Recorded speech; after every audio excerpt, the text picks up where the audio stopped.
Shalom, bien-aimés dans le Seigneur. Nous continuons avec notre méditation sur le thème « Votre vie est entre vos mains ».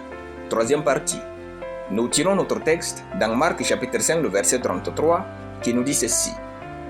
La femme, effrayée et tremblante, sachant ce qui s'était passé en elle, vint se jeter à ses pieds et lui dit toute la vérité. Gloire à Dieu. 2.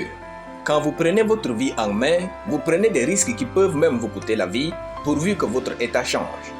Frères et sœurs, cette femme risquait la mort par lapidation si elle était arrêtée par les connaisseurs de la loi de Moïse.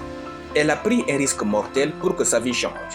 Vous, oui vous, quelle a été la dernière fois où vous avez pris un risque mortel pour que votre vie change définitivement? Tant que vos actions sont toujours intelligentes et toutes bien jugées, vous n'aurez presque jamais de miracles dans votre vie. Car ce sont les risques qui engendrent les miracles. Ce sont les risques qui libèrent l'atmosphère des miracles. Cette femme, en prenant un risque, s'est frayé une brèche dans la loi pour obtenir la grâce de la guérison. Il n'y a que ceux qui prennent des risques pour atteindre Dieu qui ont droit au meilleur part chez lui. Même la reine Esther a dû prendre à un moment donné de sa vie royale un risque mortel pour devenir une héroïne nationale et générationnelle. Abraham a pris un risque pour devenir grand. Genèse chapitre 12, de versets 1 à 5. Dieu lui avait dit de quitter son pays et d'aller vers un endroit qu'il lui dira en route. Et Abraham est parti, non pas pour rentrer vers ses parents si la vie était dure, mais il est parti et devenu le père de la multitude. Seuls ceux qui agissent avec un haut niveau de risque rapportent dans leur génération une révélation concrète de Dieu. Pour devenir grand et accomplir des choses extraordinaires, il faut prendre des risques énormes avec Dieu et baser sur sa parole. Les bons risques contiennent les notions de danger, d'opportunité, d'incertitude, de la parole de Dieu et de folie.